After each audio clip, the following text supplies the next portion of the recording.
Kasi ang nangyayari, pwede na naman nilang magicin yan, no? Nung mga corrupt na official dyan, pwede nilang magicin yan, pwede nilang imekos yan, ika nga, no? Nasasabihin nila na nabayaran na ito and binusan na nila yung pera. And there's a big syndicate dyan, may sindikato dyan, Jade. Kaya nga, maganda nga ngayon that it has been brought out into the open, no? Para once and for all, no, mabigyan ito ng solusyon. Kasi nga, as we've said earlier, the more na pinatatagal nila yan, the more na hindi nila ginagawa ng solusyon yan, the more na lalala ng lalala yan.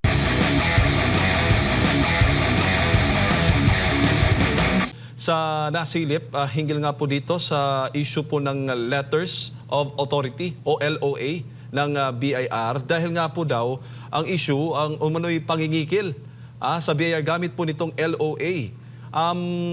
At ngayon ay dahil nga sa issue na ito, pansamantalang pinatigil muna yung paglalabas nga o pagbibigay ng Letters of Authority. Ano ho ba ang inyong masasabi po muna ninyo dito?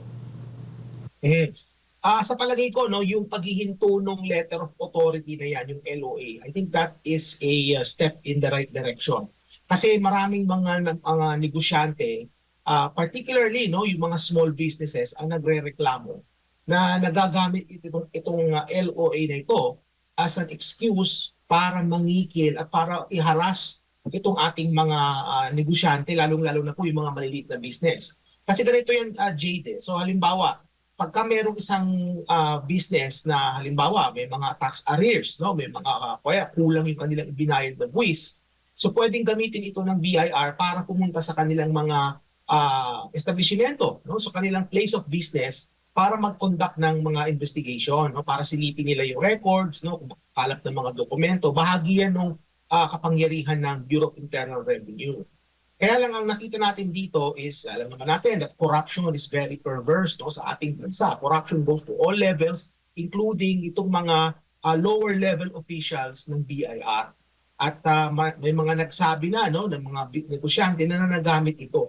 At naging mas malala itong kaso ng LOAs na ito, nitong mga nagdaang taon. No? I mean, if we go back to the time of President Duterte, or even before that, no, panahon ni Pangulong Aquino, and even prior, I mean, halos wala kang marinig tungkol sa pag-abuso ng mga LOAs, ano, o yung paghaharas ng mga maliliit na negosyante. But then ngayon, nakita natin na parang medyo naging malala itong sitwasyon at mukhang napabayaan. So I think itong ginawa ng bagong BIR commissioner, no, si Attorney Charlie, I think that is a step in the right direction ito, Jade. No? Kasi para nga naman makita natin na ma-acknowledge, no, na may korupsyon na nangyayari at para magawa ng sapat na intervention ito ng BIR. Now, ang issue dito is okay, napahinto nga natin, ano, dahil nga tinigil muna sa pansamantala itong mga LOAs na ito, pero in the future, paano na yun kapag nag-resume na uli ng mga investigations? Mahaabuso pa rin ba? So, ang kinakailangan dito, hindi lang masuspinde yung mismong mekanismo ng LOA, but then mapanagot yung mga opisyal mismo na mga nangikil at nagharas ng mga maliliit na negosyante at inabuso yung kanilang authority para magnakaw at para mangikil sa mga tao. Lumalabas nga po na humigit kumulang 70% ng buwis na nakokolekta mula po dito sa LOA o Letter of Authority ng Bureau of Internal Revenue ang napupunta daw sa korupsyon. Yan po ayon mismo ng Senate Deputy Majority Leader na si J.V. Ejercito. At sinabi pa nito na 30% lamang ang nakokolekta mula sa LOA ang naibabalik sa gobyerno. Ano bang pinakalayunin po ng LOA, paglilinaw lang Attorney Doc, hinggil nga po dito sa LOA o LOA ng Bureau of Internal Revenue? By the way, Jade, no, banggitin ko na rin na yung bagong upong BIR commissioner, si Attorney Charlie Mendoza, yan ay naging classmate ko yan sa San Beda College of Law nung araw. No? So, kilala ko yan. And ako ay naniniwala na I think he's a good pick for that position. No? Kasi kilala ko itong tao to. And hopefully hindi siya nagbago. No? Hopefully hindi siya nagbago. Kumbaga, magagawa niya ito ng paraan, no? Para malinis itong BIR. Bagamat I think it's a challenge for him, no? As the new BIR commissioner. No? Now, the goal of this, Jade, really is para mapadali yung pagngolekta ng mga tax arrears no, sa mga maliliit na negosyante. Kasi para mapabilis yung pagkukolekta ng buwis, yun talaga ang goal nito. No? Yung pinaka-intention, yung programa na ito is for much efficient collection. Ang naging problema dito, Jade, is na abuso. Yun yung pinaka-problema. Now, bakit na abuso? Kasi mahina yung pamumuno. Kasi kung mahina ang pamumuno, yung mga nasa lower level mo dyan, ng mga opisyales, they're free to do what they want to do. Parang wild west yan. No, ang nangyari dyan sa BIR, sa lower levels. So, kumbaga, pagka naglagay ka dyan ng matinong tao, hopefully, and maayos yan, tataas ang tax collection ng ating gobyerno. Yun yung pinaka-goal dyan, Jade. Kaya lang, I think it remains a challenge kasi nga corruption has become really perverse. Kultura ng ang corruption sa ating bansa. Lalong-lalo na BIR is considered to be one of the most corrupt agencies of government. No? Alam naman natin, you have the BIR, numero una pa rin dyan ang customs, no? Nandyan yung DPWH, no? Marami yung mga iba-ibang ahensya na yan. And BIR is often listed as one of the most corrupt. So ang goal talaga dito, Jade, ng programa na yan is for a much efficient collection. Kasi ang pinaka-problema talaga ng gobyerno natin in terms of tax collection is yung efficiency ng pangungulekta. So, kumbaga, hindi problema yung dami ng buwis na dapat kolektahin. Hindi yun ang problema natin. Ang problema natin is yung mismong pangungulekta ng buwis. Kasi ang nangyayari is, of course, mayroong mga hindi nagbabayad, may mga tax evaders, pero problema rin yung graft and corruption.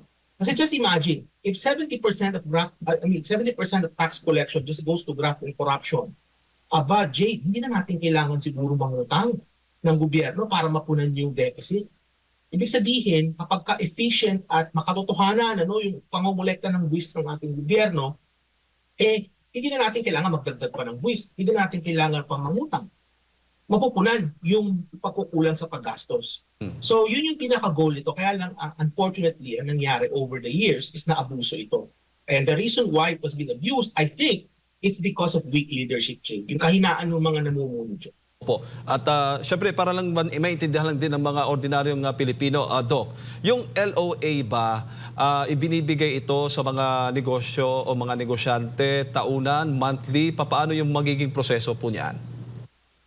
Ang LOA kasi halimbawa, pag meron kang, hindi naman lahat ng negosyo ay nakakatanggap niyan. Yan natatanggap lang yan ng mga negosyo na merong utang sa gobyerno, ika nga. No? Kumbaga meron silang problema sa kanilang buwis. Halimbawa, meron silang kulang ng bayaran o may mga taon na merong suspected na parang mali yung calculation. Kasi makikita yung pagka-inaudit, Jade, ang mga businesses. Kasi pag ang BIR kasi, nagko-conduct yan sila ng tax audit, ng review ng mga isinusumite sa kanila na mga returns coming from everybody, including businesses. Ngayon, sa kaso, Jade, halimbawa ng ordinaryong tao, yung mamasukan ka, tapos merong tax deductions, di ba, yung binabawas na sa'yo, binabawas na sa sahod mo yung withholding tax. Wala kang magiging problema dyan. Hindi ka makakatanggap ng LOA kasi yung tax na binabayaran mo, yun yung tamang buwis kasi kinaltas na nga. Ang issue dito is yung mga negosyo, yung mga negosyante natin, yung mga business people, na kapag ka nag-file sila ng taxes kada taon, tapos nasuspetsahan ng BIR na kulang yung buwis na binayaran, yun yung mga nakakatanggap ng LOA. Nung araw, walang LOA na nangyayari. So usually what happens is, kapag ka merong suspected tax evasion, halimbawa, inaano ka na niyan, merong kagad proseso na hindi LOA yung proseso, iba. Matagal, Jade. Matagal yung pangungulekta ng buwis, pangangalap ng ebidensya, matagal. Itong LOA, napapabilis na ito. Kasi ang mangyayari nito is, pupunta sila dun sa location, dun sila magko-conduct ng investigation, madali makuha yung ebidensya, and then madali din masusolusyonan. Kasi kung babayaran mo yung kulang, i-inform ka na doon, ito yung naging kulang, mabilis. Yun yung pinaka-goal niyan. Ang problema is na abuso. So, bagamat maganda yung objective sana ng programa, kasi para mapabilis yung collection, ang problema is napabilis din yung graft and corruption, Jay. Yes. Yun yung naging problem yan. And again, I have to attribute this as a result of weak leadership dyan sa BIR. And by extension, weak leadership ng Department of Finance. So hopefully ngayon na may mga bagong upo dyan sa BIR, hopefully maisaayos yan. No? Kasi sayang naman yung nawawalang at probably at least 70% sana ng collections na napunta lamang sa graft and corruption, Jay. Oo, yun nga ang madalas na natatanggap Doc, kasi sa Senate po ito na ungkat itong modus na ito dahil marami nga ang natanggap na mga sumbong ng mga senador o ng ilang senador na ilang taga BIR na mag-issue ng LOA para makapaningil daw ng buwis, pero sa halip na tamang buwis tulad ng sinasabi po ninyo mas mas mababa ang sisingilin ay may kapalit na kotong o kabayaran. Yan yung nagiging modus. Madagdag ko pala din, Jay. So, sorry to interrupt. Madagdag Yes, ko rin. go ahead. Buti nabanggit yan. Kasi halimbawa, siningil nila yung suspected na may utang sa gobyerno na kulang yung binayad na buwis. Pwede nilang sabihin na, okay, ibis na babayaran mo yung full amount, meron kang discount. Oh. Pero on top of that, mangingikil pa sila. Yes. So kumbaga, yung ideya kasi niyan is to encourage people to pay taxes. Yun yung pinaka-goal niyan. So kailangan maka-establish ka ng kumpiyansa sa taong bayan na worth it magbayad ng buwis. So halimbawa kung ikaw may utang o kaya kulang yung binayad. So sasabihin sa'yo, okay, bigyan ka na lang namin ng diskwento. Dapat hanggang doon lang. Wala na dapat na panghihingi pa ng kung ano-ano. Kasi yun yung naaayon sa programa, yun yung naaayon sa batas. Na pwede silang mag-avail ng amnesty, ng discount sa tax na babayaran nila. Pero nakakalungkot dito is may mga ibang businesses na ayaw na nila ng problema, kaya pumapayag na lang sila, Jay. Babayaran na lang nila yung buwis, and at the same time, babayaran din nila yung lagay dun sa collector. So anong nangyayari is wala silang choice. No? Kasi ayaw naman nilang maistorbo. In fact, isa sa mga reklamo, Jay, ng mga negosyante dyan, is the BIR has become very intrusive sa kanilang investigation. No? To the point na may mga ibang negosyante na nagsasabi na literally yung mga taga-BIR are staying in their offices, going over documents. Yung mga staff ng mga businesses are feeling uncomfortable. May ganun na nangyayari. So I think naabuso na rin din yung programa in terms of its implementation. Nandiyan din yung graft and corruption. Kaya I think it's really high time na tama din ito na sinuspindi muna nila yung programa na ito, itong LOA. Pag-aralan nila yan, managot yung dapat na managot, and then start fresh. Kasi maganda rin naman talaga yung goal, Jade, which is efficient tax collection. Yun yung kinakailangan ng ating gobyerno sa kasalukuyan. Kaya lang, nasisira ng graft and corruption. So I think this suspension is on the step in the right direction. Yun na, ang nabanggit mo kanina, kumpiyansa. Paano ito makakaapekto ang ganitong modus sa business climate po natin o yung investor confidence dito po sa Pilipinas? Well, this is another reason why investors are reluctant, to invest in the Philippines. Because, syempre, kung makikipag-deal sila sa gobyerno, halimbawa sa Bureau of Internal Revenue, and then they would hear these stories, na may mga businesses na nakikikilan, na ine-extort sila. I mean, this would be red flags na to any investor.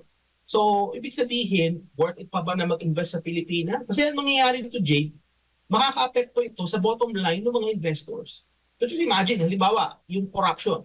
Idadagdag pa nila yung graft and corruption sa kanilang cost of production sa Pilipinas. Just imagine how high the levels of graft and corruption sa ating bansa. So sobrang taas ng graft and corruption, sobrang laki, lawak ng graft and corruption. It's possible na itong mga investors na ito, wala nang kitain pag sila nag-invest pa sa Pilipinas. And no wonder, instead of bringing the funds here, bringing the money to the country to create jobs, to create opportunities, they're just bringing it elsewhere. And who to blame? It's graft and corruption. So, ito nakikita natin sa BIR. In fact, ginagawa itong pangingikil, itong extortion na ito sa domestic, sa mga local businesses, Jade. What more? Kaya kung ito'y foreign business na gustong mamuhunan sa ating bansa, di ba? Yung local na mismo ang kinikikilan What more pa yung mga banyaga? So, lalo na sa mga banyaga, Jade, these people could be very afraid to speak up. Hindi ba? So baka itong mga iba na nandyan na sa Pilipinas na namumuhunan, they are experiencing this but they're just not saying anything. They're just afraid to speak out. Kasi kapag ka nagsalita sila, hindi naman sila taga dyan sa Pilipinas, baka ma-deport pa sila. No? Paano na lang yung kanilang mga puhunan. Hindi na sila kikita. So, kumbaga, ang nangyayari sa grafting corruption sa ating bansa has become so worse.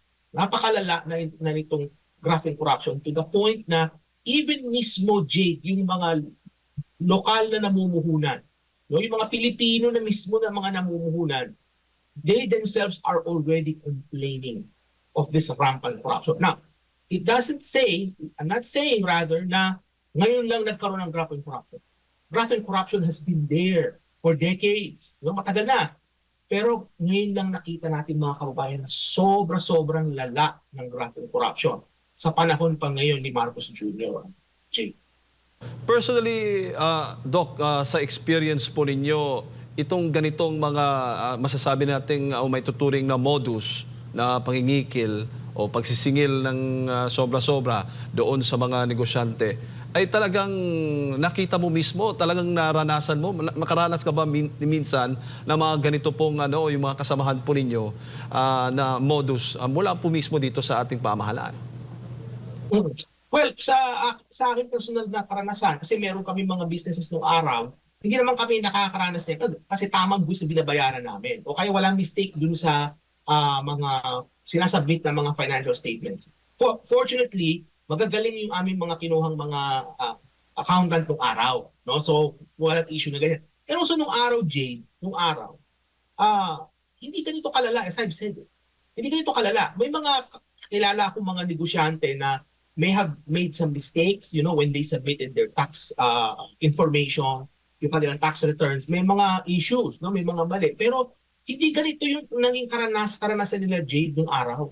Hindi ganito kalala. Meron mga iba na nangihingi ng lagay para mapabilis yung processing.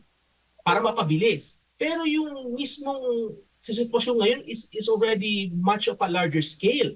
Kasi ang nangyayari nila sa ngayon is, halimbawa, ang sinisingil nila is let's say 1 million yung unpaid taxes. 1 million. Ang gagawin nila dyan is kukuha sila, let's say 300,000. Bigyan mo kami 300,000, kalimutan na natin ito. So, kumbaga, iba na yung sitwasyon ngayon eh. At hindi na napupunta, Jade, sa gobyerno mismo yung buwis. Kasi ang nangyayari, pwede na naman nilang magicin yan, no? Ng mga corrupt na official dyan, pwede nilang magicin yan, pwede nilang imekos yan, ika nga, no? Nasasabihin nila na nabayaran na ito, and binulsan na nila yung pera. And there's a big syndicate dyan, may sindikato dyan, Jade. Kaya nga, maganda nga ngayon that it has been brought out into the open, no? Para once and for all, no, mabigyan ito ng solusyon. Kasi nga, as we've said earlier, the more na pinatatagal nila yan, the more na hindi nila ginagawa ng solusyon yan, the more na lalala ng lalala yan. And then yung nakita natin over the past years. Kasi napabayaan, Jade. Kaya ngayon, lumala na ng lumala to the point that even the local businesses are complaining, ay talagang hindi na maganda yung nangyayari. Now, from personal experience, meron ako mga kakilala na merong mga tax arrears, pero nung araw pa yung Jade. And yung experiences nung araw is very different from what we've been hearing dun sa mga negosyante na mga lumapit, no, sa mga senators about this issue. Iba yung karanasan, Jade. Very different. Sabi nga ni Senator JV, Doc, yung mga sangkot na dito sa scheme po na ito, yung mga BIR revenue officers at regional directors. Sana naman wala namang politiko tulad ng Planda Control Project Anomaly, na mga nasasangkot na mga ganito.